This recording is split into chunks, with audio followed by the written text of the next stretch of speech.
When you fall asleep, your consciousness changes. You shift from waking reality to dreams, worlds that feel real while they last. Every night, you forget your waking life for a while, only to return with your memories intact.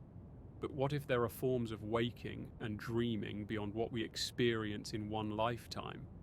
What if consciousness, in its deeper layers, carries an imprint of everything it has ever experienced? Not just from this life, but from others? Let's begin with what we know. Neuroscience tells us that memory is stored in the brain through neural connections. Every thought, experience, and emotion leaves a pattern, a network of signals between neurons. When we recall something, those same networks refire, recreating the experience internally. But here's the mystery. Consciousness itself doesn't seem to be created by these networks. It uses them, yes, but it also seems to exist independently of them. Some neuroscientists propose that consciousness emerges purely from brain activity, much like heat emerges from friction, but others argue that the brain might be more like a receiver, a kind of biological antenna tuning into consciousness rather than generating it. If that's true, then memory, true fundamental memory, might exist outside the brain, stored not in neurons, but in consciousness itself. Consider this. In near-death experiences, people sometimes report vivid moments of their entire lives flashing before them in perfect detail. Not just the major events, but seemingly every sensation, every choice, every feeling, like a total recall of existence. This phenomenon happens even when the brain is severely compromised, when blood flow and electrical activity are nearly zero. How can memory operate under those conditions? Could it be that memory at its deepest level is not purely a brain function at all? Some researchers in the field of parapsychology, as controversial as it is, have studied children who spontaneously recall memories of other lives. The most famous of these cases were documented by Dr. Ian Stevenson and later continued by Dr. Jim Tucker at the University of Virginia.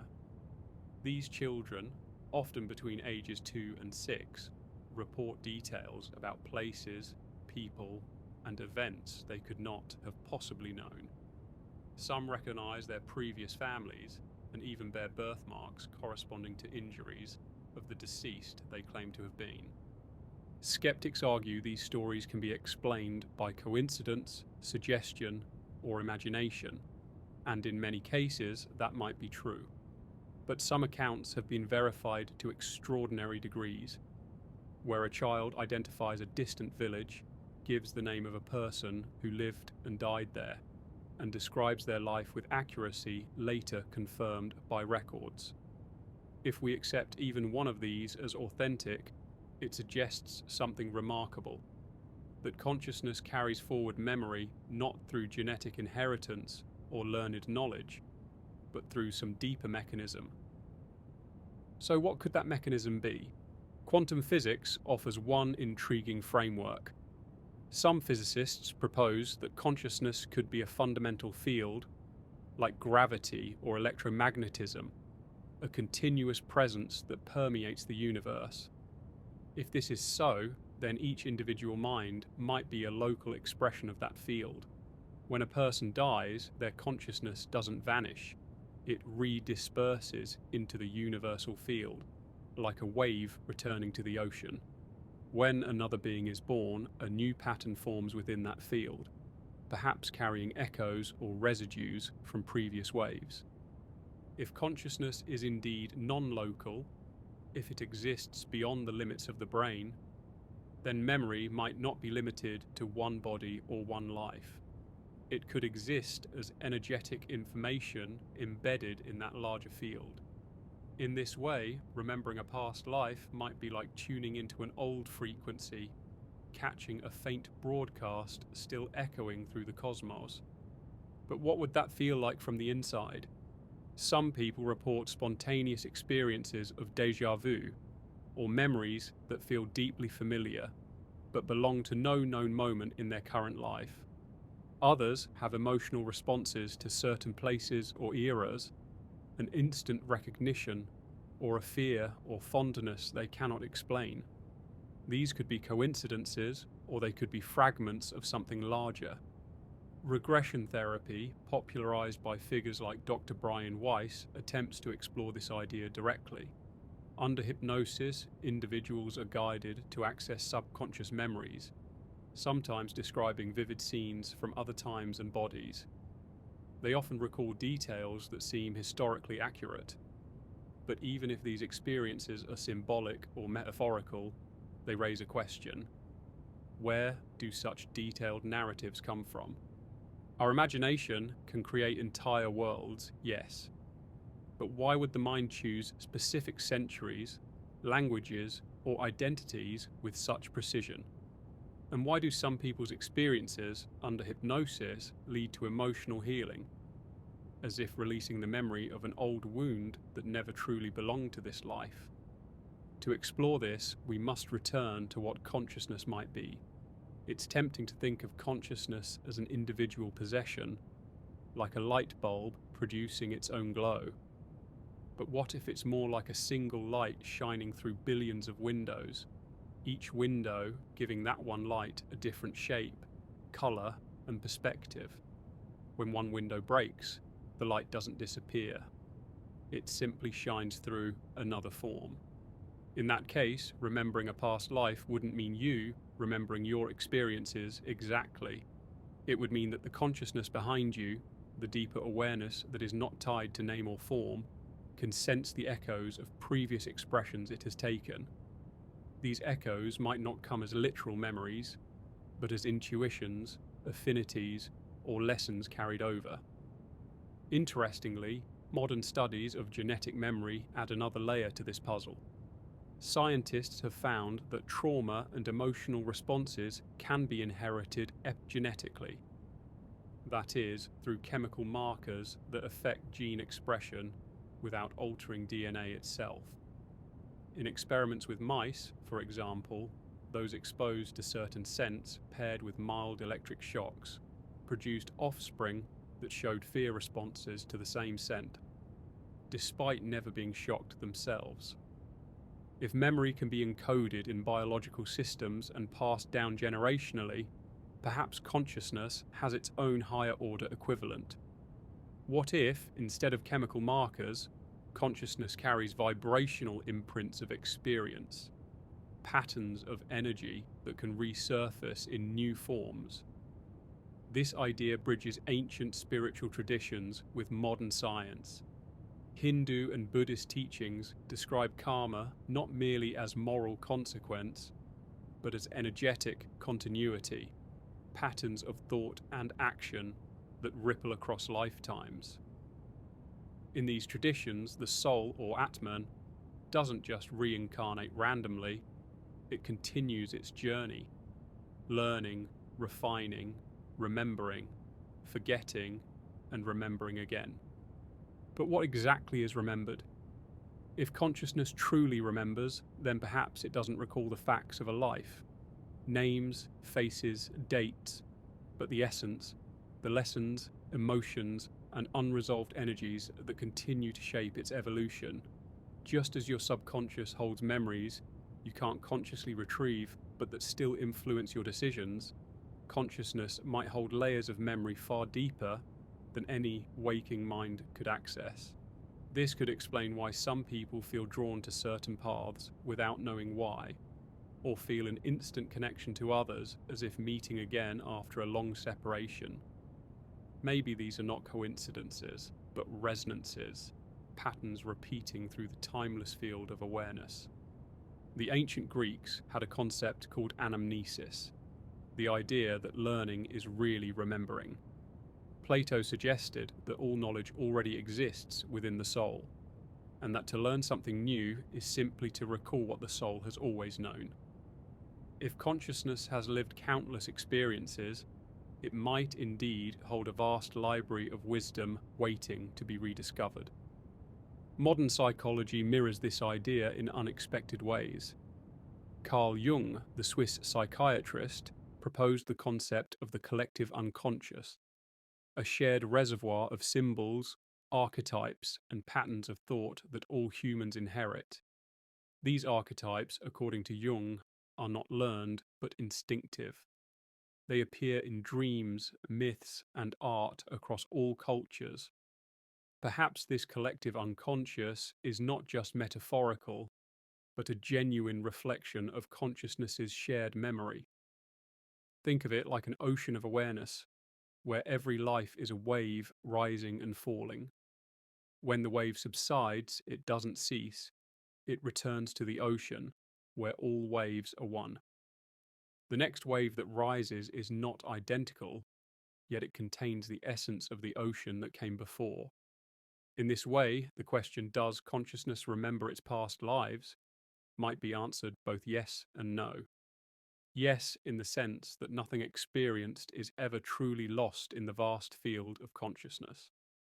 And no, in the sense that you, as an individual, may not have access to that memory through ordinary awareness. The self that asks the question may not be the same self that lived those lives. And yet the whisper remains. In moments of deep stillness, when thought quiets and awareness expands, some people report glimpses of something timeless, a feeling of having been here before, and not in this body or place, but in existence itself, as if the universe has known you forever, because in some way it has.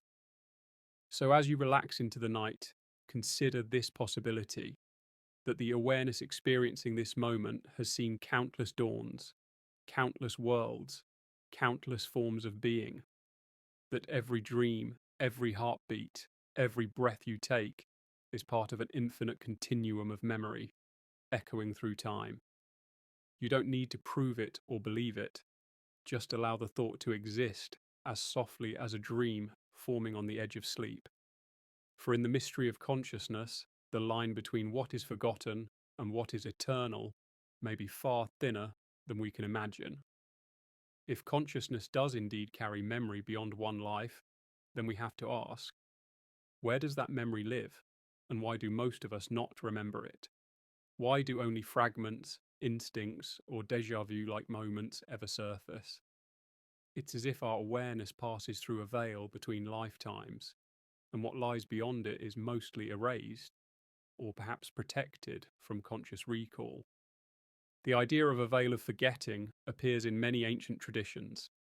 In Greek mythology, souls about to reincarnate were said to drink from the river Lethe, the river of forgetfulness, to wash away the memories of their previous existence before being born again. In some Eastern teachings, the same concept appears as a compassionate barrier. Forgetting one's past lives prevents the weight of infinite memory from overwhelming the new mind. Each incarnation, then, becomes a fresh start.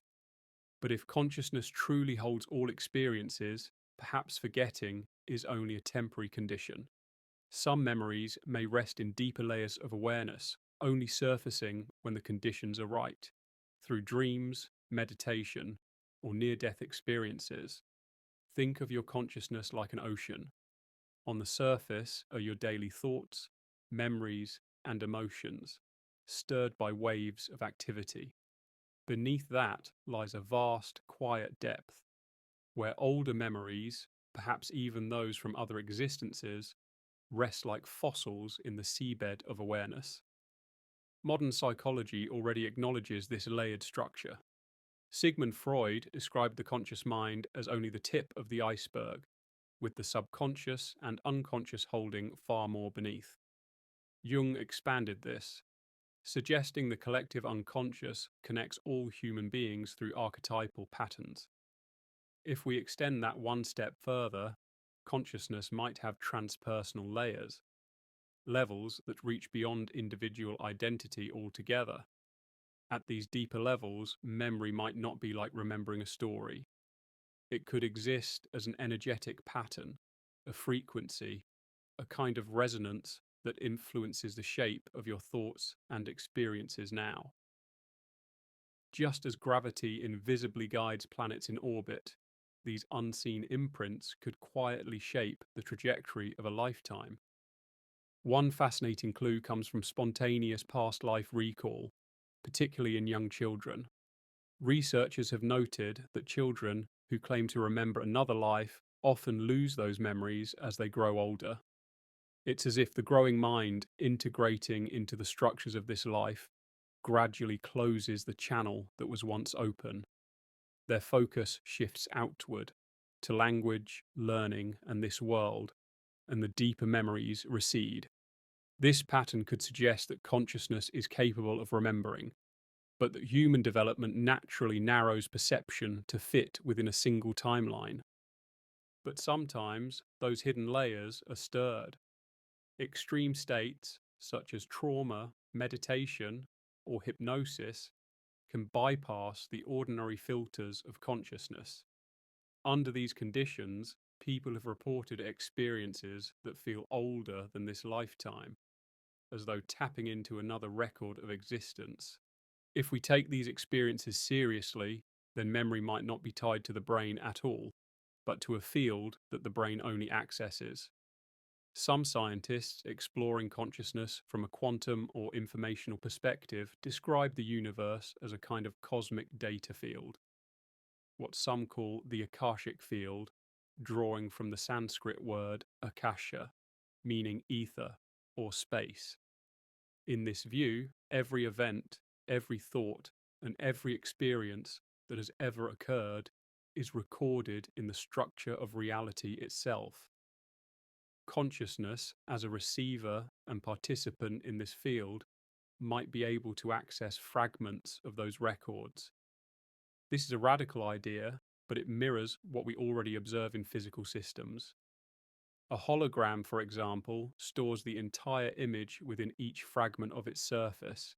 Even a tiny piece of a holographic plate contains the whole picture, just at lower resolution. Perhaps consciousness works the same way. Every individual awareness contains the whole history of the universal mind, but only a small portion is in focus. This could explain why people's supposed memories of past lives are often partial, symbolic, or blurred by the lens of their current identity. The deeper self may remember everything, but the surface mind can only interpret what it can translate. In this sense, when someone recalls being another person, it might not mean they were literally that person, but that they're tapping into an aspect of the greater consciousness that once expressed itself through that form. Let's bring this idea closer to our everyday experience. Have you ever met someone and felt an instant familiarity, as though your connection had been written long before this meeting, or visited a place for the first time, yet felt you already knew its layout, its air, even its scent? Science might call this memory misfire or pattern recognition, but perhaps these experiences are glimpses through the veil, tiny leaks from that deeper layer of awareness where all experiences are stored. Dreams, too, might play a role. While most dreams reflect the processing of current experiences, some seem to arise from beyond personal memory. People have dreamt vividly of historical settings they later discover to be accurate in detail, despite never studying them. Could it be that the dreaming mind, freed from the constraints of linear time, sometimes drifts into the deeper current of consciousness where such memories float? In this way, sleep itself becomes an ancient portal, a nightly reminder that awareness can shift between worlds and identities.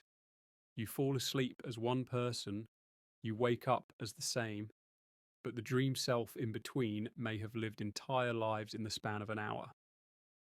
If that can happen within one night, perhaps the soul's broader cycle is not so different, entering one dream called life, then awakening into another. From another perspective, reincarnation could be viewed as a metaphor for the continuity of consciousness through patterns of energy and information, rather than personal identity. Your consciousness today may not be a direct continuation of a previous person's life, but an inherited rhythm, an echo of lessons, traits, or desires that persist through the larger field. This aligns with what's sometimes called morphic resonance, a theory proposed by biologist Rupert Sheldrake. He suggested that patterns in nature are guided by memory fields, morphic fields, that allow forms and behaviors to be replicated across time and species. For example, when a new behavior is learned by one group of animals, others in distant places may begin to learn it more easily, as though the information is spreading through a shared field. If such a field exists for biology, could there be one for consciousness? A collective memory field that stores not just instincts, but experiences, emotions, and awareness itself? If so, then remembering a past life might simply be aligning with the frequency of that particular pattern within the greater network. Interestingly, ancient mystics spoke in similar terms, though with more poetic language. They described consciousness as a web of light, each soul a thread in the tapestry of existence. Every thread is unique, yet every vibration affects the whole. When a soul reincarnates, it may reweave itself through familiar threads, reconnecting to patterns it has touched before. Memory, in that sense, is not something we have, it's something we are. And yet, if this is true, why is conscious recall so rare? Why don't we all awaken knowing exactly who we've been before? Perhaps because the purpose of incarnation is not to remember, but to rediscover. Forgetting allows freedom. It lets consciousness explore new possibilities unburdened by the weight of past choices. Imagine trying to live with the memories of hundreds of lifetimes, all the joys, the losses, the regrets. It might be unbearable. Instead, the deeper self keeps what it needs: the distilled wisdom, the emotional essence, the unfinished threads that call for resolution, and lets the rest fade into the background. You could think of it as reincarnational editing, consciousness choosing only the fragments necessary for the next stage of growth. Even science, in its own way, mirrors this principle. Memory in the brain isn't stored as a full video of events, but as compressed patterns that can be reconstructed when needed. The mind keeps the meaning more than the details. Consciousness might do the same across lifetimes, remembering not the story, but the lesson. This would explain why certain challenges repeat in people's lives, why patterns of fear, love, or ambition seem to echo across generations or even individuals. It's as if consciousness is rehearsing, refining, evolving through the repetition of themes. Each life adds a verse to a cosmic song whose melody it already knows. Still, we can't dismiss the profound personal impact of those who claim direct recollection. For them, these memories often come with strong emotion, a sense of recognition that transcends logic. Whether literal or symbolic, such experiences can transform a person's view of life and death. They begin to see existence as continuous, not finite. The boundary between birth and death blurs into a seamless flow of awareness. And that perhaps is the deeper purpose behind the idea of remembering at all. Not to prove or disprove reincarnation, but to awaken in us the sense that consciousness is far greater, far older, and far more connected than we imagine. When you think about it, we already live within cycles of memory and forgetting. Each morning, you wake from dreams you mostly forget, and each lifetime, perhaps, consciousness wakes into a new body, leaving behind the dream of another world. But beneath all forgetting, the awareness remains. The observer, the one who watches dreams, lives, and universes unfold, never truly forgets. It only changes its focus. If consciousness carries memory across lifetimes, then it challenges one of the deepest assumptions in science. That memory depends on the physical brain. But what if memory isn't stored in matter at all? What if it exists as a kind of pattern in the very fabric of reality, and the brain only acts as a temporary interface a translator between infinite awareness and finite experience. This idea may sound mystical, yet it echoes the direction some areas of science are beginning to explore. Physicists and neuroscientists alike are starting to question whether consciousness might be fundamental, not emergent. Instead of being produced by matter, it could be that matter arises within consciousness. In that case, when the body dies, consciousness doesn't disappear, it simply withdraws, the way a projector's light remains after the film ends. But to make sense of this, we have to look at how consciousness interacts with time. In your waking life, time feels like a straight line. You remember the past, experience the present, and anticipate the future. Yet physics tells us time might not be linear at all. According to relativity, past, present, and future coexist in a four-dimensional space-time fabric. If consciousness exists beyond the limits of that fabric, then past and future lives might not be sequential. They could all exist simultaneously, like different tracks on the same record. In that case, remembering a past life could actually be tuning into a parallel expression of the same consciousness. The word past may only describe our human perception of time, while consciousness itself operates beyond it. Think of a beam of light passing through a prism. It splits into many colours, yet all those colours were already contained in the same beam. Each life, then, could be one wavelength of that larger consciousness. You, as you are now, might simply be one colour of a greater spectrum, one momentary manifestation of something vast and timeless. Some people who have deep meditative or near-death experiences describe this vividly. They say they suddenly remember everything, not just their own life, but other lives, even the lives of others. It's as if the boundary of me dissolves into a field of total knowing.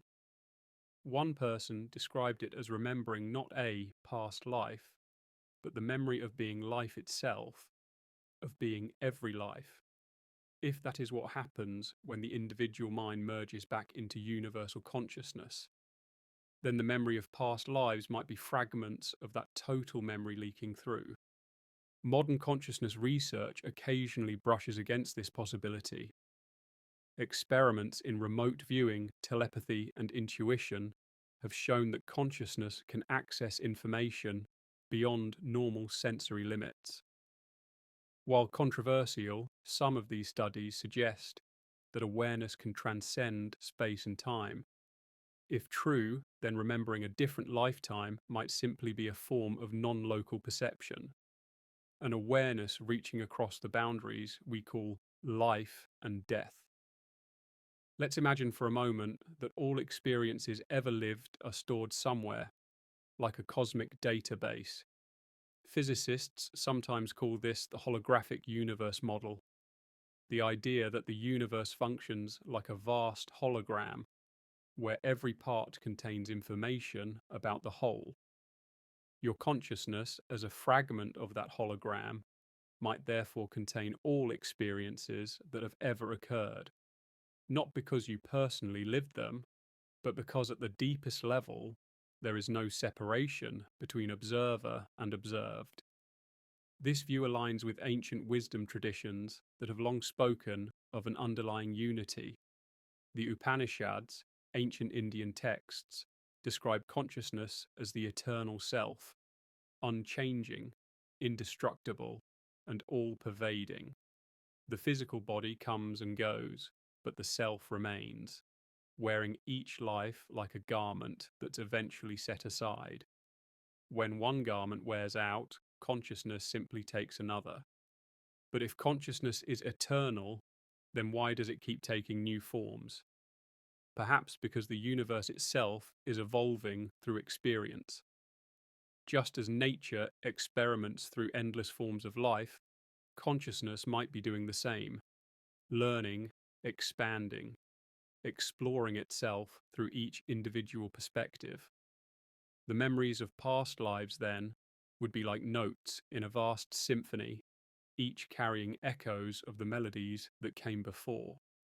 If this is true, it might also explain why some people seem born with certain abilities, fears, or affinities that have no clear source.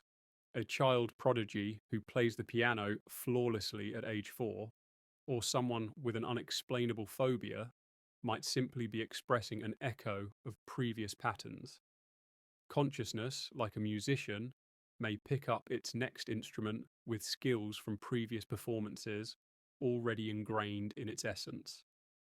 Even some scientists are beginning to explore the possibility that information itself, rather than matter or energy, is the foundation of reality. In this view, the universe is a vast informational system, and consciousness is what reads, interprets, and creates that information. If so, then death might not be a deletion of the data, but a transfer. When the brain ceases to function, the pattern that represents you, your awareness, your memories, your essence, might simply re upload into the larger field. But perhaps the most compelling evidence comes from the edges of human experience. People under deep anesthesia have reported conscious awareness while the brain was inactive. Some describe floating above their bodies, observing surgeons, or hearing conversations that were later verified. If consciousness can exist independently of the brain, even for a few moments, then the door is open for it to exist beyond death entirely. That independence might also allow for continuity between lives. Consciousness could temporarily integrate with a physical form, downloading into the brain to experience physical reality, then disengage, and eventually connect with another. Each lifetime would be a new interface, a new opportunity for consciousness to explore different aspects of existence. You can think of this like a soul logging into different avatars in a cosmic simulation. Each life offers unique challenges and experiences, helping the deeper self evolve. The memories of those avatars aren't always transferred directly, because the point isn't to repeat them, it's to synthesize their lessons into something larger. The forgetting, then, isn't a flaw, it's part of the design. From this view, remembering past lives is less about nostalgia and more about awakening to the continuity of consciousness itself. The real discovery isn't who you were, but what you are. The awareness that has been many, that plays countless roles yet remains unchanged. Still, some researchers have tried to test whether these experiences could have measurable patterns. In rare cases, individuals under hypnosis recall verifiable historical details unknown to them beforehand. Names, locations, dialects, and even handwriting styles. While skeptics argue this can be explained by coincidence or cryptomnesia, unconsciously recalling forgotten information, some cases remain puzzling. Then there are those who remember not specific lives, but transitions between them, floating in light, choosing new circumstances, sensing a purpose in returning. While this could be symbolic, it also mirrors ancient accounts of the soul's journey between incarnations found in Tibetan, Egyptian, and Greek traditions. They all describe a realm of awareness where souls review their past experiences and prepare for new ones, carrying the essence of what they've learned. If consciousness truly remembers, it might do so in a way beyond words or images. Memory could be woven into vibration itself, into the energetic frequency of the soul, just as a musical note carries the memory of the instrument that played it. Consciousness may carry subtle tones from all it has ever been. You might not consciously recall those melodies, but you live them. Through your instincts, your emotions, and the quiet pull of destiny that seems to guide your path. Every moment of intuition could be a small awakening of that greater memory, a sudden knowing without reason, a feeling that you've done this before. Maybe you have, not as the same person, but as the same awareness, moving through endless variations of experience.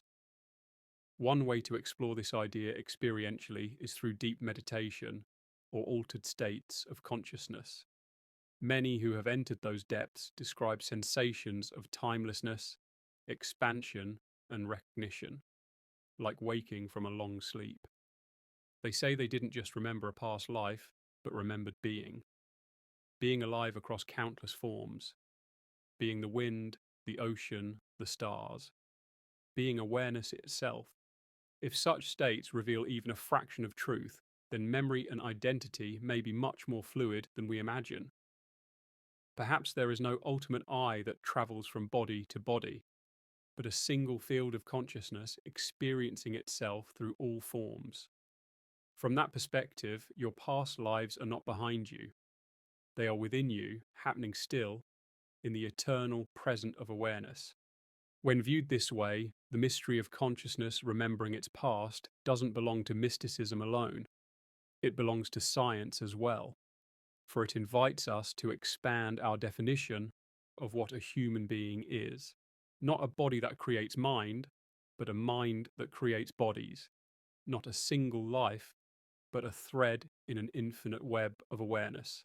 And maybe that's why stories of past life memory feel both strange and familiar. They're not just tales of others, they're reflections of our shared continuity, our participation in something that never truly begins or ends. If you pause for a moment and simply observe your own awareness, beyond thought, beyond identity, you may notice something quietly eternal, a sense of presence that's always been here. That presence might be the real memory, the one that never fades, because it is the very thing doing the remembering. Why do most of us not remember anything at all? Why is the experience of being born like entering a new dream, with no recollection of the dream before it? The answer might lie not only in the biology of the brain, but in the architecture of consciousness itself, the way awareness limits itself in order to experience reality through a specific lens. Imagine consciousness as a vast, boundless field capable of perceiving all realities at once. To experience individuality, to become a person, a mind, a body, it must narrow its focus, the way sunlight becomes a laser when it passes through a small aperture. That narrowing, that focusing of awareness is what we call incarnation. And in the act of narrowing, forgetting occurs. This forgetfulness might not be a flaw or punishment, but a necessary condition for true immersion. After all, what would life be like if you remembered every moment you had ever lived? Every joy, every sorrow, every death? It would be unbearable. The self would drown in its own history. Forgetting then becomes a mercy, a pause between chapters, allowing the consciousness to begin again with new eyes. In this sense, the human brain could be seen as a filtering mechanism, not a storage device. It filters the infinite field of consciousness down to a manageable stream of experience. Most neuroscientists see the brain as the origin of awareness, but an increasing number are beginning to see it as a limiter, a gate that constrains a vast awareness into a single perspective. The British philosopher Aldous Huxley once suggested that the brain acts as a reducing valve, limiting the flood of universal consciousness so that we can function in the physical world. Under certain conditions, deep meditation, near-death experiences, psychedelic states, that valve opens and more of consciousness's totality floods in. People who experience this often describe feelings of oneness, timelessness, and deep remembering, as though they are glimpsing behind the veil. But that veil may be deeper than neurochemistry. Ancient traditions describe it as part of the soul's design. Before entering a new life, the consciousness chooses to forget, not because it must, but because it wishes to experience reality freshly. Without forgetting, growth might be impossible. Imagine learning to play a new instrument. You have to focus on the notes in front of you, not the endless songs you've already played. In this way, amnesia is creative. It lets consciousness rediscover itself through new combinations of experience. Each life becomes an experiment in awareness, a unique opportunity to see reality from another angle. The forgetting doesn't erase the wisdom gained before, it simply hides it beneath the surface, woven into intuition, instinct, and emotional intelligence. That might explain why children sometimes display inexplicable maturity or fear, or why we feel instant connections or aversions with certain people. These reactions might not arise from random psychology, but from energetic memory, subtle residues of past experiences stored not in the brain, but in the deeper layers of consciousness. Some mystics describe these as karmic imprints, patterns of energy that travel with the soul, shaping tendencies and lessons in the next life. Karma, in this sense, isn't punishment or reward, but the momentum of unfinished experience. Like ripples continuing after a stone hits water, the emotional and energetic consequences of one life carry forward until they resolve. These patterns could act like hidden memories, influencing choices and reactions without explicit recollection. When someone feels a strong pull towards certain cultures, skills, or people, it may not be coincidence. It could be consciousness remembering, not in words or images, but in resonance. To illustrate, imagine your consciousness as a musical instrument. Each lifetime tunes the strings differently based on its experiences. When you incarnate again, you may not recall the specific songs you played before, but the strings themselves still vibrate with subtle tension from the last melody. Your preferences, talents, fears, they are the echoes of music once played. Some forms of meditation and regression therapy attempt to access these echoes directly. By entering deep states of relaxation or trance, practitioners aim to quiet the conscious mind, the part that filters and forgets, allowing deeper memories to rise. Those who undergo these sessions often describe vivid, emotional scenes that feel more real than imagination. Even if these memories are symbolic, they often reveal emotional truths that help people understand their present lives. Someone who recalls a life of betrayal, for instance, may recognize and heal patterns of mistrust in this one. Whether literal or metaphorical, the act of remembering brings integration, bridging the gap between past and present expressions of consciousness. But what mechanism could make such remembering possible? Science offers a few speculative clues. The field of quantum biology is exploring how subatomic processes in the brain and body might connect to non-local information. Some researchers suggest that microtubules within neurons, tiny structured filaments, could play a role in linking the brain to quantum processes beyond space and time. If consciousness indeed interacts with quantum reality, then memory could persist in that dimension, existing independently of physical form. In this framework, death doesn't destroy memory, it simply changes the channel. Consciousness may withdraw from the brain's local interface, but the quantum information, the pattern of awareness, remains intact in the universal field. When a new body forms, perhaps that pattern resonates with compatible energy and re-enters the physical realm, carrying subtle traces of prior experience. This idea might sound abstract, but even in our daily lives we experience hints of it. Think of the way energy seems to retain imprints, objects, places, or even songs that carry emotional residue. Old houses can feel heavy or comforting. A single melody can stir deep emotion without any conscious reason. If physical energy can hold memory, perhaps consciousness, being subtler and more fundamental, can as well. The veil of forgetting might then be understood as a vibrational shift. When consciousness merges with a new brain, its frequency changes to match the physical dimension. Just as a radio station fades when you tune away from its frequency, memories from previous existences may simply fall outside the new mind's range. Yet, under certain conditions, dreams, meditations, moments of deja vu, the frequencies overlap, and a faint signal breaks through. Throughout history, there have been people who claim to pierce this veil deliberately: mystics, shamans, monks, or oracles. They often describe their insight as remembering the eternal self. In those states, they did not remember specific past lives, but remembered the continuity of awareness itself, the unbroken presence behind all lifetimes. They realized that it wasn't individual memories that mattered, but the recognition that consciousness itself never truly forgets. That recognition is sometimes called enlightenment, not a divine gift, but a lifting of the veil. When you awaken to the part of yourself that is timeless, memory becomes irrelevant.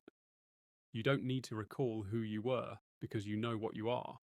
You realize that every life, every experience, every form is an expression of the same underlying awareness, endlessly exploring itself. Interestingly, this idea aligns with certain aspects of physics and cosmology. The universe itself seems to undergo cycles: expansion, contraction, rebirth. Stars live and die, scattering their elements to form new worlds. Matter is constantly recycled, yet the total energy of the universe remains constant. Nothing is lost, it only changes form.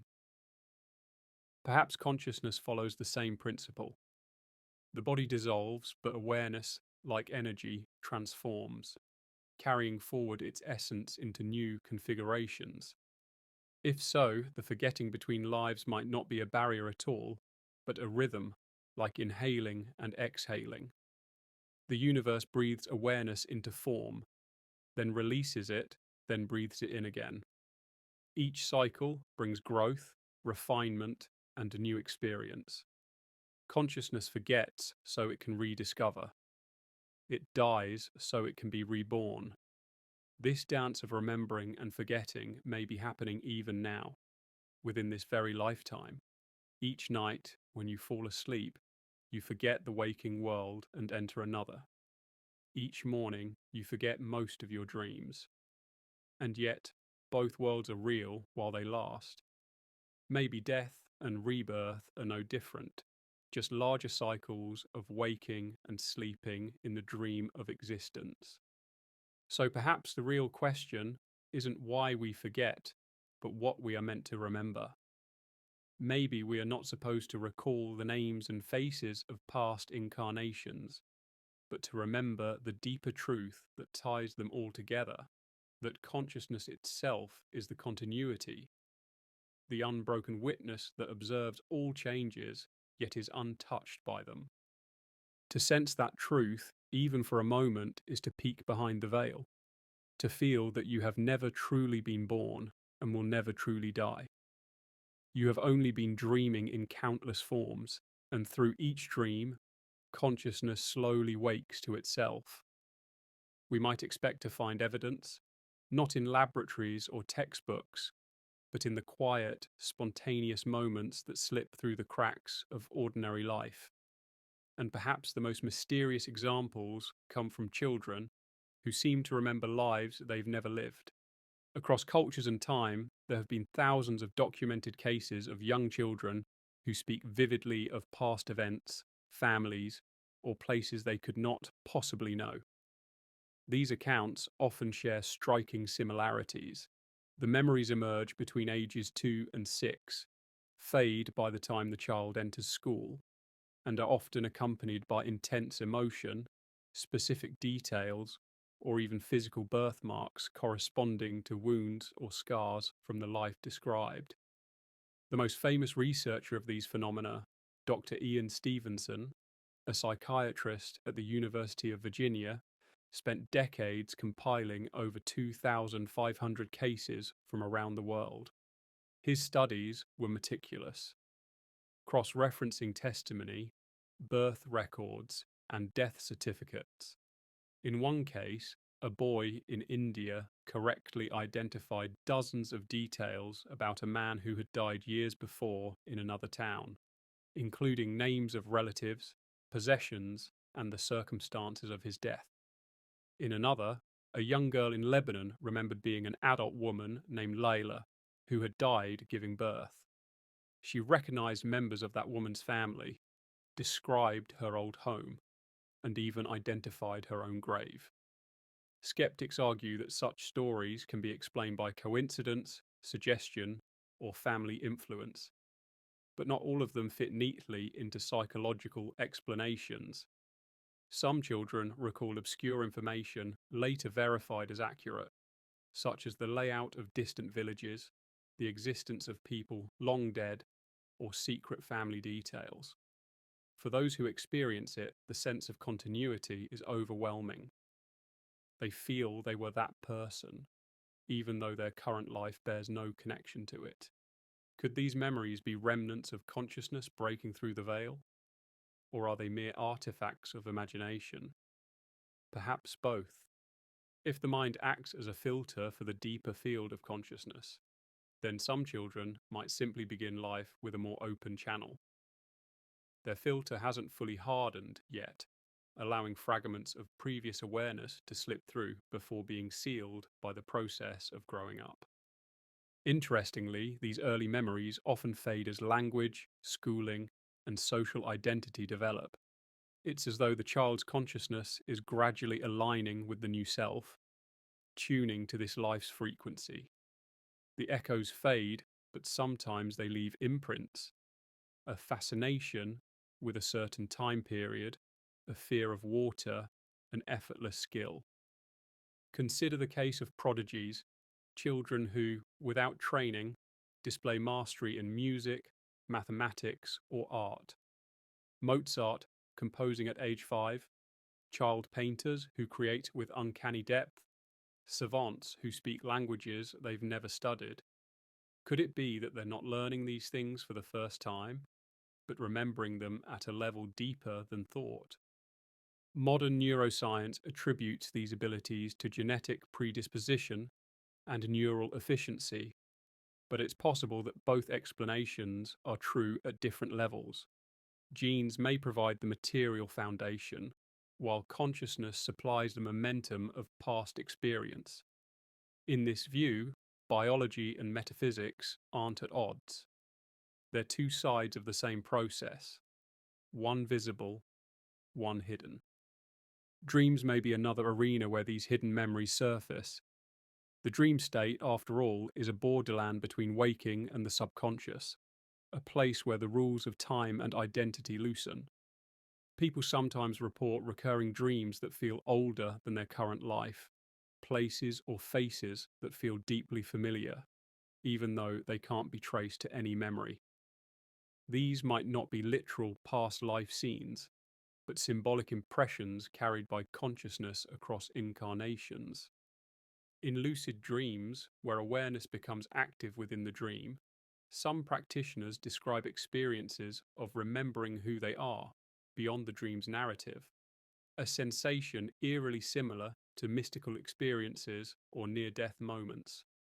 They realize they are the dreamer, not the dream character. In that instant, they feel the weight of countless forgotten dreams, countless forgotten lives, pressing faintly against their awareness. Near-death experiences, NDEs, may also hint at continuity. Many who have clinically died and been revived describe not just visions of light or peace, but a feeling of recognition, as though they were returning home, to something they already knew. Some even report reviewing their lives in a panoramic sequence, where time dissolves and they understand every action, emotion, and connection simultaneously. What's striking is that this life review often extends beyond the single lifetime. They describe seeing themselves not just as the person they were, but as the souls of others they've affected, understanding every ripple of their choices across existence. If this is accurate, then consciousness retains a form of deep, holographic memory that transcends linear time. Every experience becomes part of a total pattern that consciousness carries forward, not in detail, but in essence. Each life might be a different perspective on the same underlying field of memory, a new way of looking at the same infinite mirror. Let's imagine consciousness as a vast ocean. Each lifetime is a wave rising from it, distinct yet inseparable from the water beneath. The wave doesn't remember its previous form, but the ocean does. When the wave returns to the sea, its shape dissolves, but its motion, its energy, its story, all of it is absorbed into the whole. When the next wave rises, it carries traces of that motion, even if it never knows where it came from.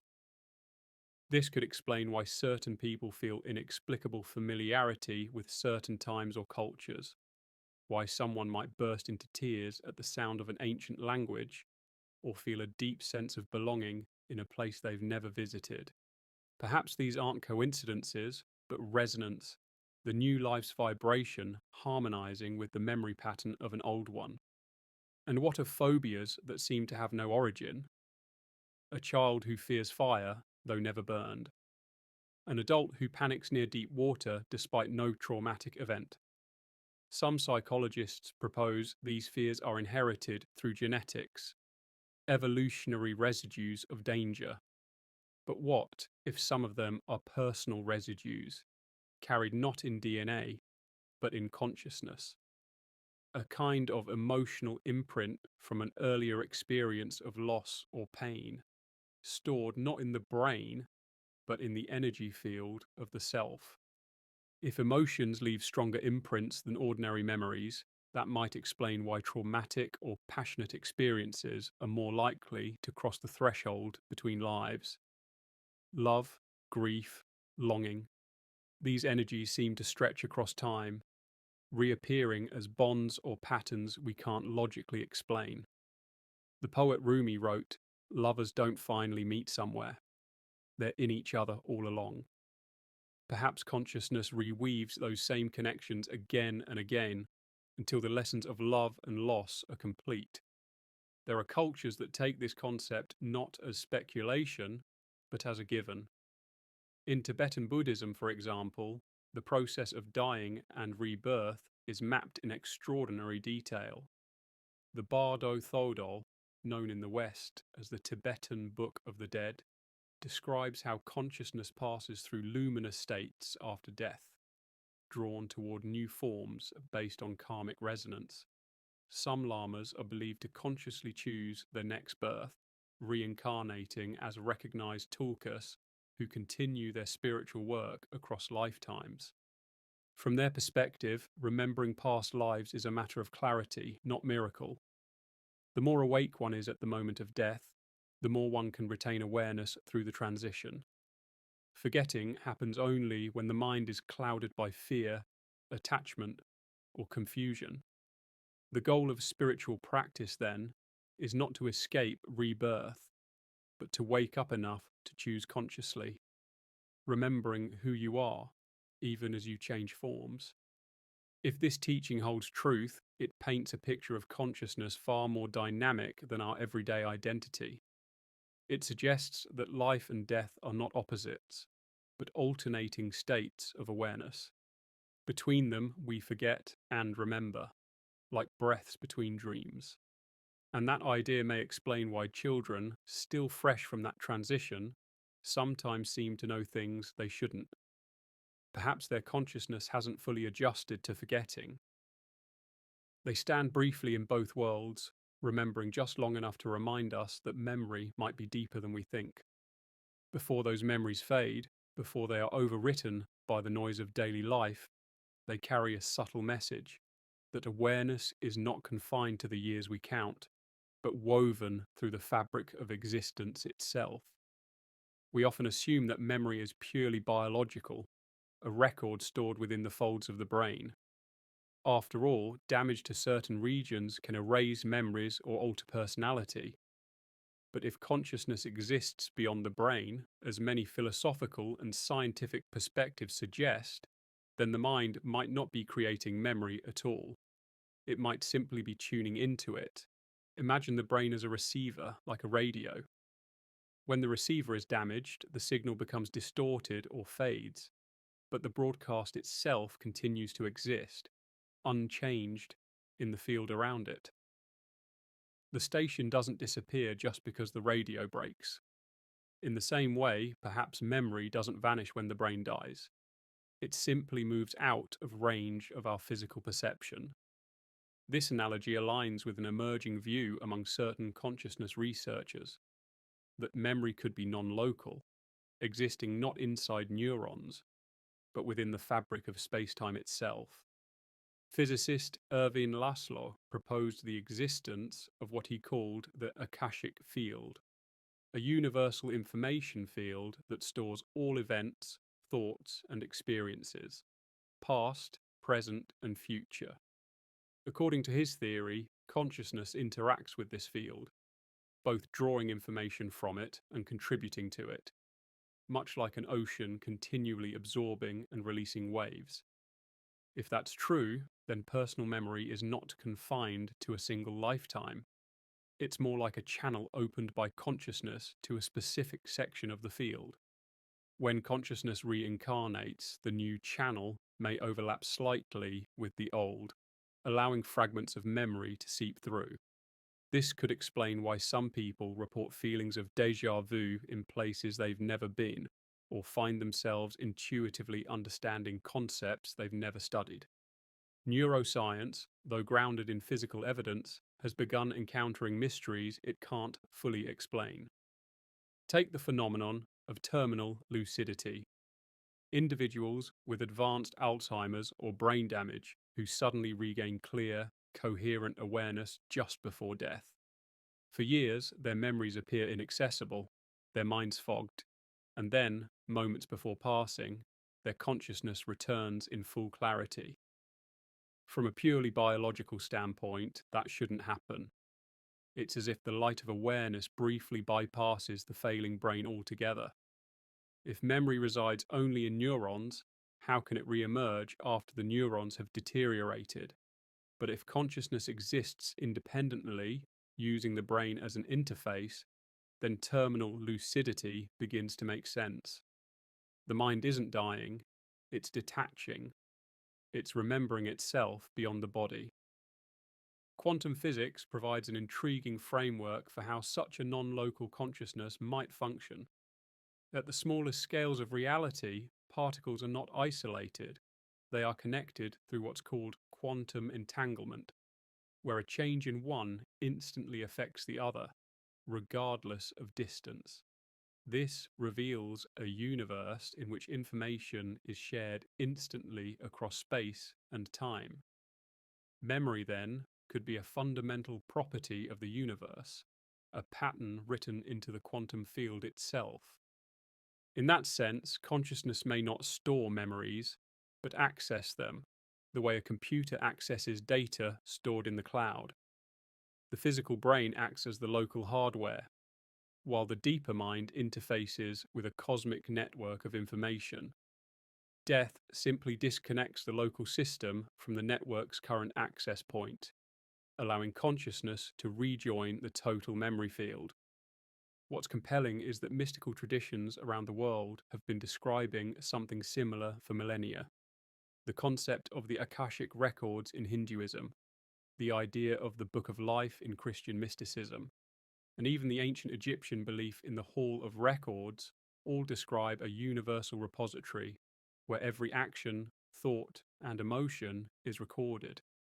Modern interpretations often describe people who, in deep meditation or near-death states, claim to have accessed these records, experiencing a kind of panoramic knowing that transcends personal identity. They describe seeing not only their own past, but the entire web of interconnected lives and causes, a realization that consciousness is both personal and collective. In such states, individuality dissolves and memory becomes universal. You don't remember your past lives, you remember life itself. This perspective reframes the idea of reincarnation entirely. Instead of consciousness being passed like a baton from one body to the next, it might be more like waves emerging from the same ocean, each carrying aspects of the ocean's total memory. Each new wave doesn't inherit memory, it samples from the same universal pool. That could explain why some past life memories are fragmentary, symbolic, or even inconsistent. They may not belong to a linear you, but to the shared field of consciousness that all minds draw from. Still, if the universe itself remembers, then every moment, every thought, every life leaves an impression that never fades. We are all ripples within a timeless sea of information, continuously overlapping and influencing one another. Consciousness, in this sense, isn't trapped in time. It is time, flowing through countless forms, evolving itself through experience. But if memory exists outside the brain, why do we experience it inside? Why does remembering feel so personal, so tethered to the self? Perhaps because the self is the point of focus through which the field experiences itself. The I isn't a permanent entity, it's a temporary viewpoint within the larger network. When the viewpoint shifts, the memories associated with it shift too. But the underlying awareness remains constant. This could mean that remembering a past life isn't about recovering lost information, it's about expanding the point of view. The more consciousness identifies with its deeper nature, the more it can perceive beyond the limitations of its current identity. Mystics call this anamnesis, the deep remembering of the soul. Not remembering as in recalling events, but remembering as in remembering, becoming whole again, reuniting with what was never truly lost. Consider the strange phenomenon of spontaneous past life recall during trauma or meditation. In these moments, the boundaries of self loosen, the brain's normal filters weaken.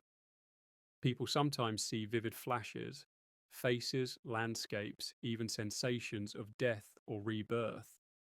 Some dismiss these as hallucinations, but perhaps they are glimpses into the continuity of consciousness, moments when awareness stretches beyond its usual limits and touches the timeless archive from which it arises. In fact, altered states of consciousness, through deep meditation, fasting, sensory deprivation, or even near-death experiences, often produce the same insight that consciousness is not confined to the body. When the ordinary sense of self dissolves, people report perceiving a field of awareness that feels both infinite and intimate, a boundless presence that remembers everything at once. Could it be that our truest memories are not about who we were, but about what we are? The timeless awareness that has taken on countless forms, learning and evolving through each. If consciousness does indeed transcend the brain, then our personal forgetting is not the loss of memory, but a deliberate narrowing of focus. Like a painter who steps close to a canvas, we forget the whole picture so we can devote ourselves fully to one small detail. The forgetting is not a failure, it's how creation happens. And perhaps every now and then, through intuition, déjà vu, or the eyes of a child who remembers too much, the painter takes a step back and glimpses the masterpiece they've been working on for lifetimes. If consciousness carries experience beyond death, then reincarnation might not be just a cycle of rebirth. It could be a process of evolution, not evolution of the body, but evolution of awareness. Each lifetime, each experience, each lesson adds to the total refinement of consciousness itself, shaping what it becomes next. This idea reframes what it means to remember past lives. Perhaps the goal isn't to recall every detail, but to embody the wisdom they left behind. Memory doesn't have to be mental, it can be energetic, emotional, intuitive. In that way, we may all be living the results of countless past experiences, even if we don't consciously know them. Imagine consciousness as a great river, and each lifetime as a tributary that flows into it. The water from each stream mixes with the whole, changing its flavour slightly. When a new tributary branches out, It carries traces of that mixture, subtle influences from all the streams that came before. This would mean that you, right now, are the sum of everything consciousness has ever learned through your expression. Your instincts, your empathy, your creativity. They are not accidents, but ripples from the lives that flowed before. Throughout history, various traditions have described this process as the soul's journey toward unity.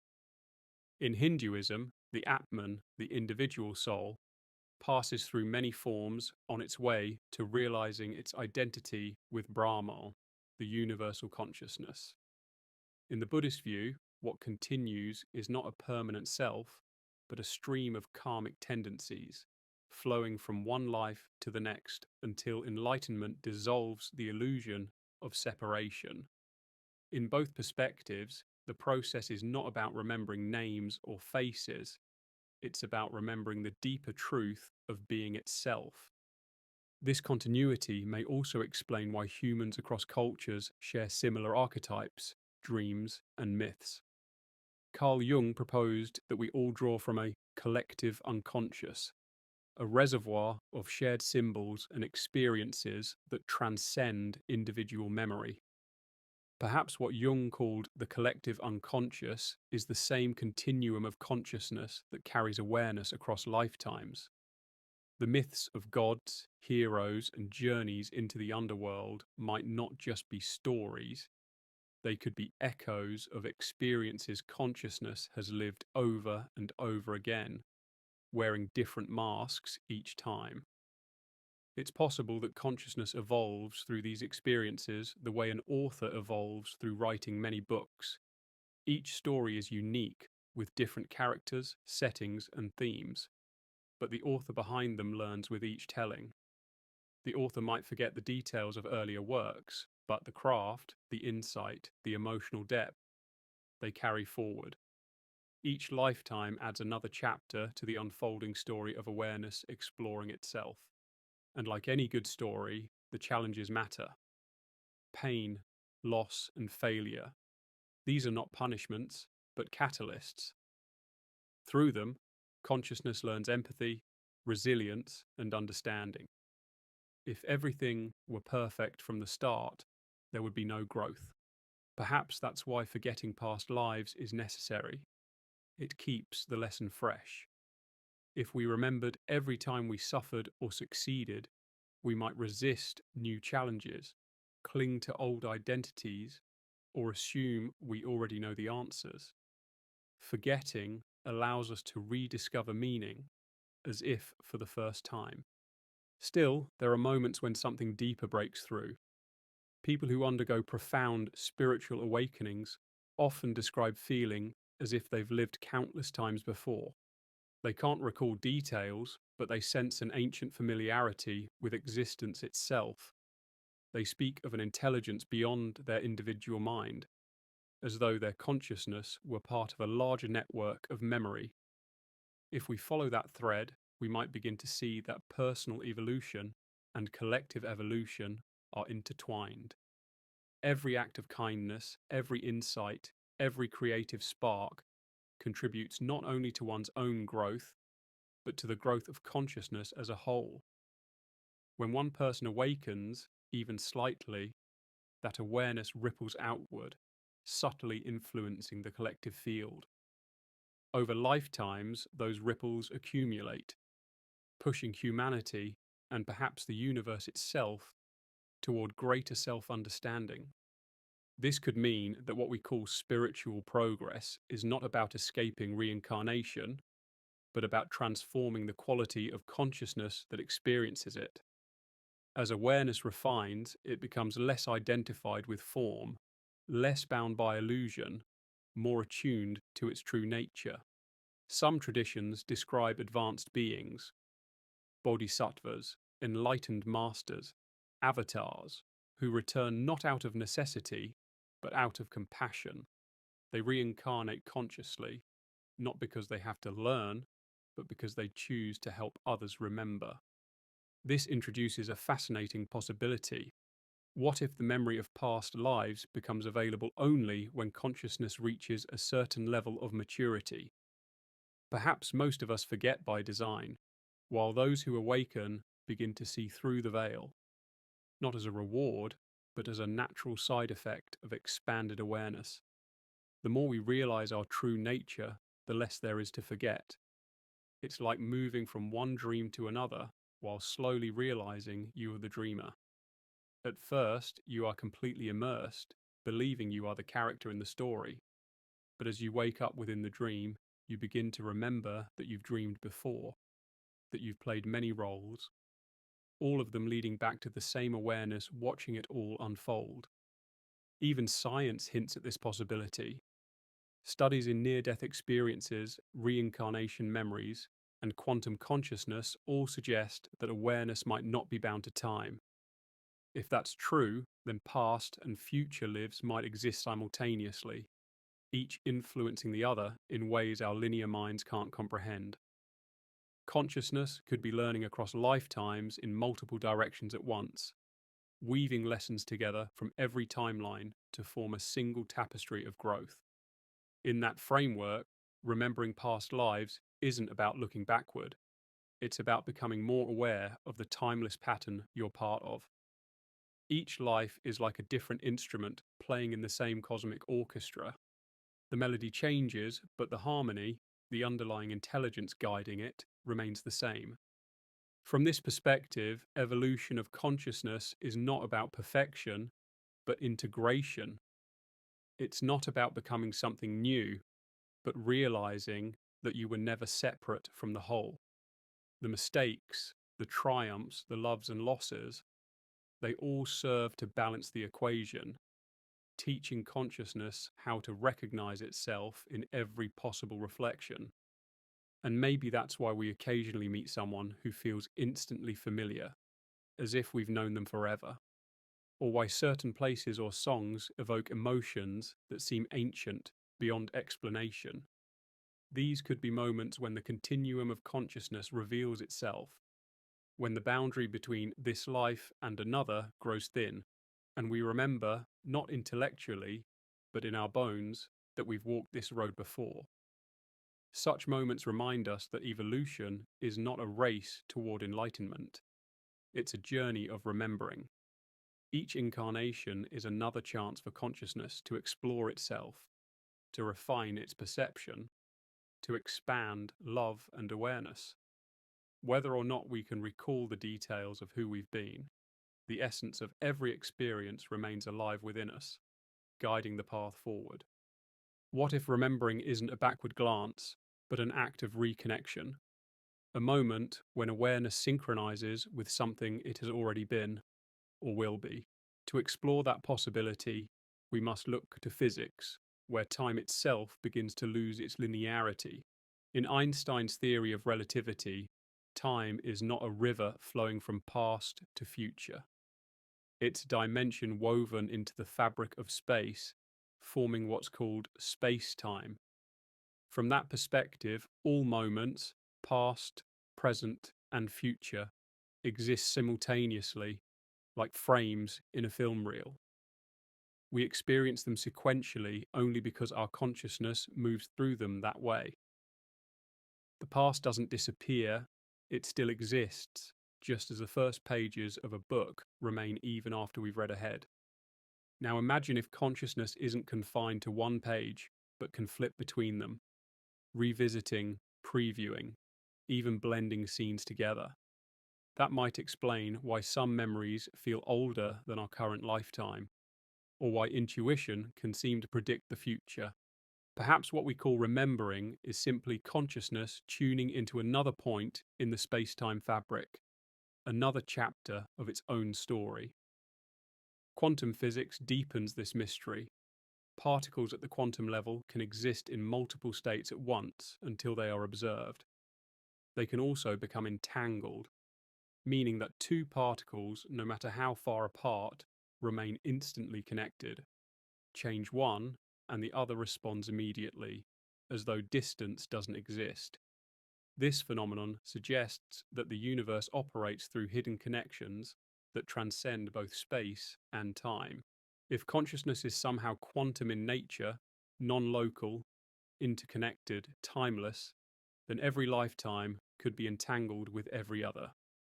What you are experiencing right now might be influencing and being influenced by other versions of you in other eras, other realities.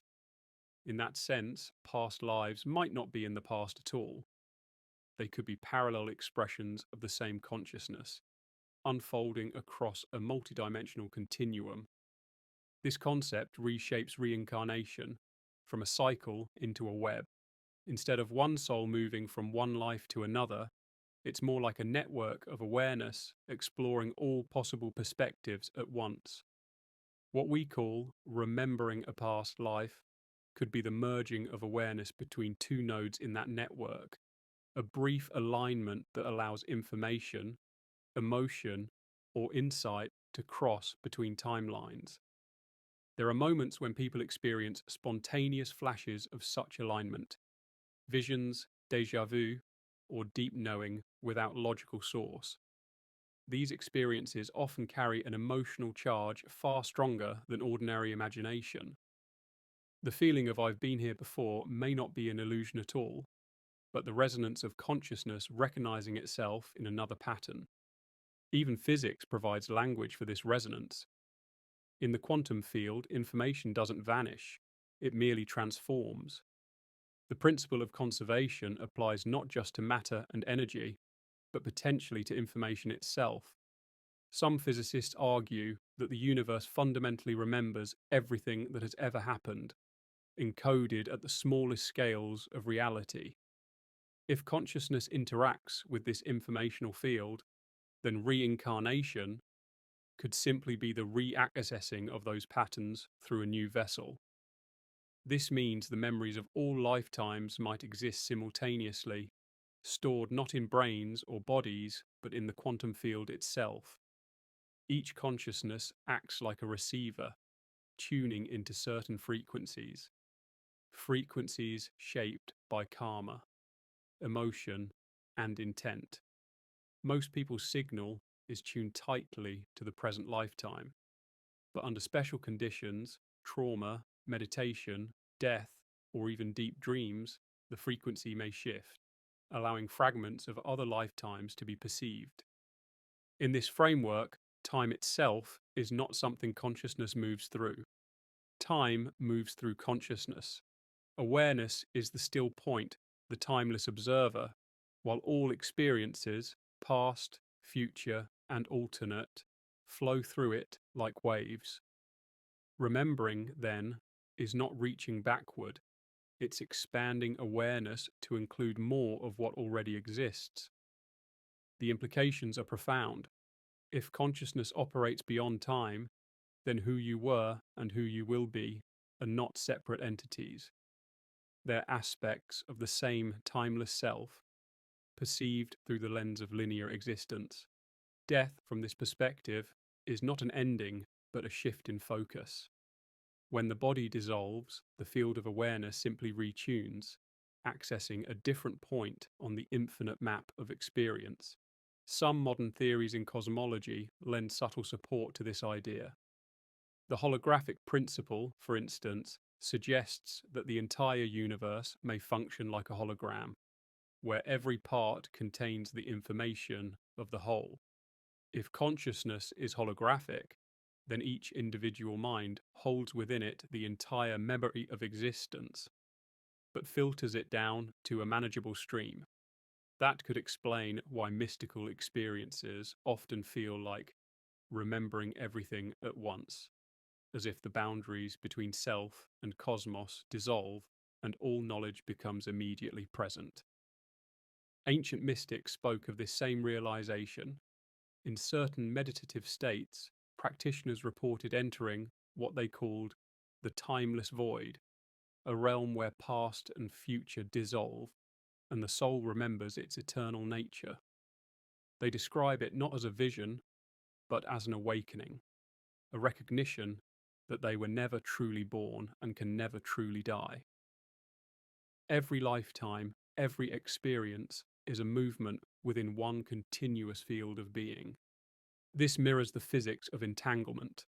Once two particles interact, they remain connected forever, regardless of distance or separation. If consciousness experiences one lifetime, it is forever entangled with it. That connection can never be erased, it only shifts in accessibility. Even if we don't consciously recall those lives, the connections remain, influencing our intuition, emotions, and choices. Perhaps this is why we sometimes feel drawn towards certain people or situations without understanding why.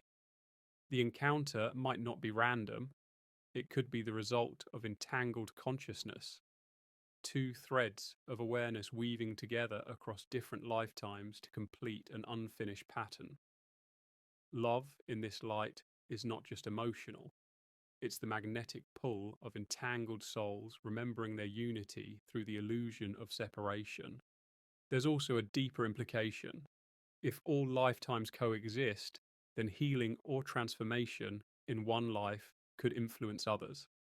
This could explain why profound spiritual or psychological breakthroughs sometimes feel like they ripple beyond one's personal story, as if lifting burdens that were never entirely one's own. When consciousness integrates trauma or learns forgiveness, perhaps that understanding radiates across all connected versions of itself, rewriting the pattern in the universal field. This would mean that remembering past lives isn't just about nostalgia or curiosity, it's about integration. It's the process by which consciousness retrieves its scattered pieces across time and space, bringing them back into harmony. When you release fear, forgive, or awaken to compassion, you may be doing so for countless versions of yourself. Such ideas bridge the mystical and the scientific, suggesting that consciousness is both the observer and the fabric of reality itself. Time and memory, then, are not external phenomena, but expressions of awareness unfolding through infinite permutations. You have not lived many lives, you are living them right now, from different vantage points across a timeless universe. To remember that, even faintly, is to touch eternity. It's to sense that the memories we seek aren't behind us, but within us, encoded not in the brain, but in the very vibration of being.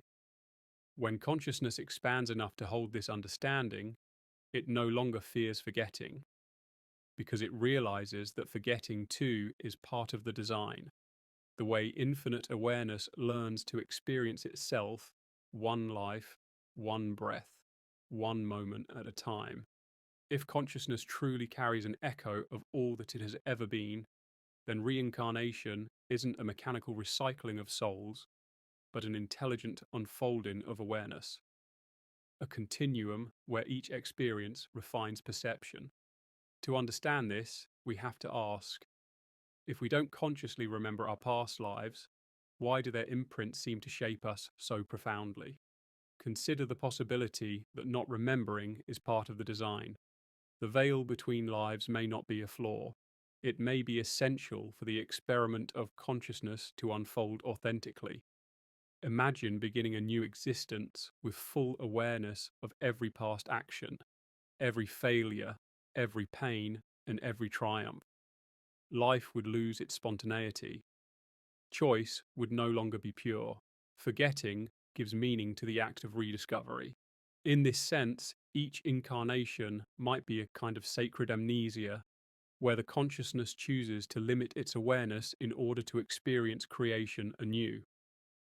This idea is echoed in ancient teachings from nearly every culture. The soul descends into matter, forgetting its divine nature, and spends its life remembering. Memory isn't lost, it's deliberately hidden, like treasure buried for the joy of being found. Yet traces still remain. They surface in the form of intuition, déjà vu, inexplicable fears or talents, or the feeling of destiny pulling us in a certain direction. These aren't coincidences, they are subtle memories disguised as instinct. They guide us, whispering through emotion rather than language, shaping our character and our fate. When a child shows a gift that seems to appear from nowhere, a talent for music, mathematics, or healing, it may not be new learning, but old memory resurfacing through a fresh mind. Studies of prodigies have often revealed their abilities defy conventional explanation. Some researchers have even speculated that genius might be a form of memory resonance, an access to skill refined in prior lifetimes. But if consciousness does remember in this way, where does that memory reside? Not in the brain, for the brain itself is new with each birth. Instead, memory must exist in the field of awareness itself, a kind of non-physical databank, carried not through biology, but through vibration. This idea finds an echo in the concept of the Akashic Records, a metaphysical library said to contain the history of every thought, emotion, and event across time. In this framework, every consciousness has a signature frequency, like a cosmic fingerprint. When the soul incarnates, it tunes to that frequency again, downloading the essential themes it's meant to explore. The details may differ, but the emotional blueprint remains the same. Patterns repeat until they're understood. The same dynamics may appear in different forms, relationships that echo old ones, lessons that resurface in new guises. These aren't punishments or coincidences, they are the physics of consciousness, energy returning to equilibrium. Each lifetime offers a chance to rewrite the pattern through awareness. When the lesson is learned, the vibration changes and the pattern dissolves. This principle is mirrored in modern neuroscience. Though it studies the brain rather than the soul, it has shown that repeated thought patterns create neural pathways that become easier to travel over time. Similarly, the soul's repeated emotional patterns could create energetic pathways that persist across lifetimes, habits of consciousness seeking resolution. In that light, karma isn't about cosmic judgment, it's about energetic momentum. Consciousness remembers its unhealed frequencies and recreates situations that allow those energies to transform. This process may take many lifetimes because evolution unfolds not through punishment, but through experience. Some researchers studying past life regression therapy have reported that when subjects access these memories and consciously resolve old traumas, their physical and emotional symptoms in the present often vanish. Whether these are literal past lives or symbolic stories arising from the subconscious, the healing effect is real. It's as though acknowledging the pattern releases it, freeing the person and perhaps the larger field of consciousness they belong to. If this is true, then remembering a past life isn't the goal. Integration is. To consciously reconnect with other lifetimes is powerful only if it brings balance and insight. The ultimate remembering is not factual, but experiential.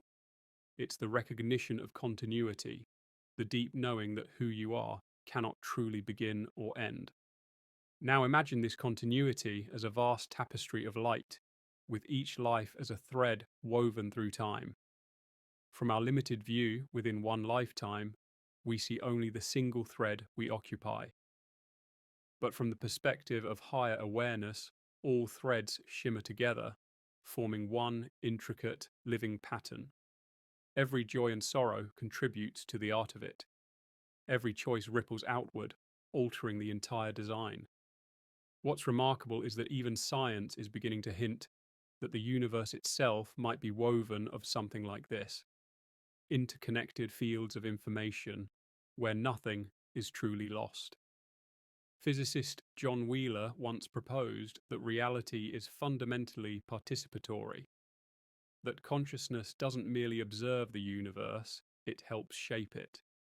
In that case, reincarnation could be seen as consciousness continuing to co-create, evolving its own design through the medium of experience. Within this participatory universe, remembering might not just happen spontaneously, it might be invited. Practices such as deep meditation, lucid dreaming, or near death experiences have all been reported to open channels of memory that feel older than one lifetime. What's common among these states is the quieting of the ego, the reduction of identity's noise so that the deeper self can speak. When awareness moves beyond identification with the current personality, it may glimpse the greater being it belongs to. This higher self might be the sum of all lifetimes, a vast consciousness learning through countless perspectives. And from its view, nothing is forgotten. Each experience, no matter how small, contributes to its evolution. It's like an actor playing many roles across different plays. The costume and script change, but the actor remains the same.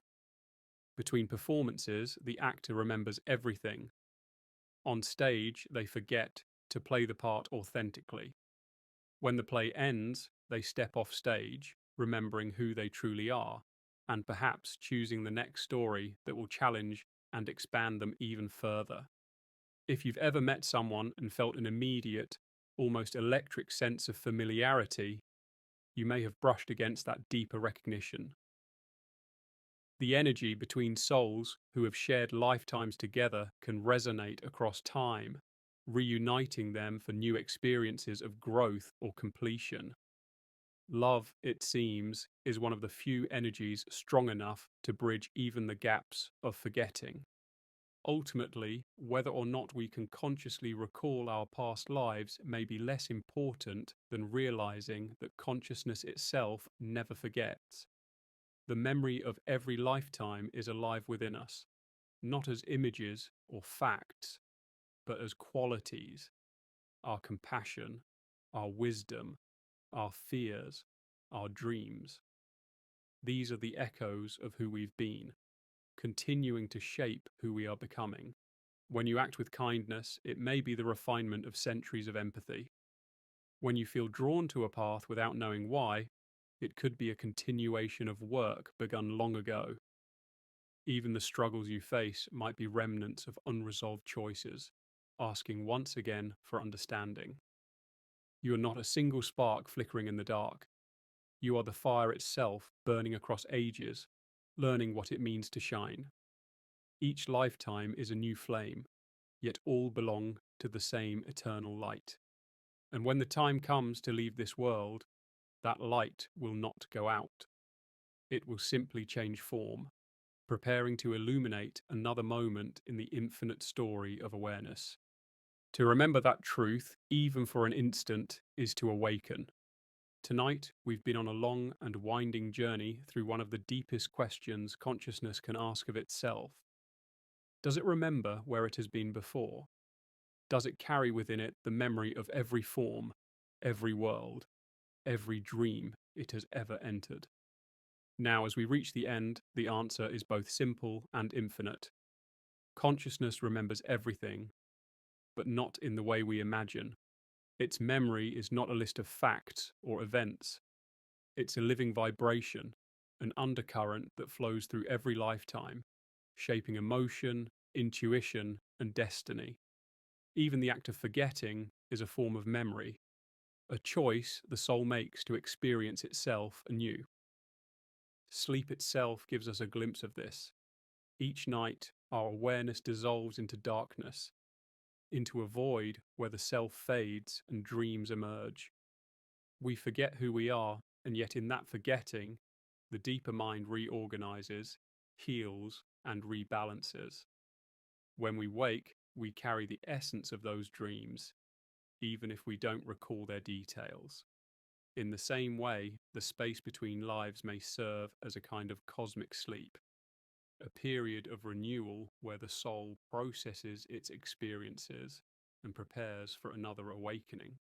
In that sense, death and rebirth are no more final than sleep and waking. Consciousness flows through both like a tide that never stops moving. The body and brain are vessels, temporary lenses through which awareness perceives. But the awareness itself, the experiencer, has no beginning and no end. Across centuries and civilizations, people have described glimpses of this continuity. Some see scenes of other lives during meditation or near death experiences. Others sense it in dreams, déjà vu, or profound emotional connections that seem to defy logic. Whether these are literal memories or symbolic expressions of the greater self, they point to the same truth. Awareness transcends form. Science is beginning to trace its outlines. Studies of children who recall previous lives often reveal verifiable details that defy explanation. Research into consciousness and quantum physics hints at non-local connections, suggesting that information, once created, is never truly lost.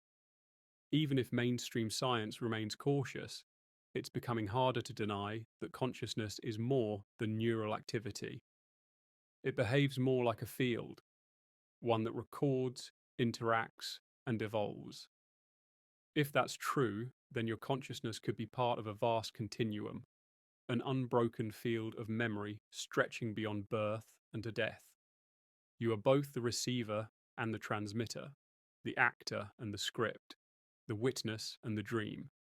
Everything you have ever experienced still exists within the structure of that field, like notes in an eternal song. But here's where the mystery deepens. If consciousness truly holds every memory, why do we feel separate? Why don't we remember it all? Perhaps because the human experience requires the illusion of individuality. The soul forgets its totality so that it can taste life one flavor at a time. Without forgetting, there would be no discovery, no awe, no growth. The miracle is that even through the forgetting, something in us always remembers enough to find our way back. Sometimes that remembering comes in subtle ways.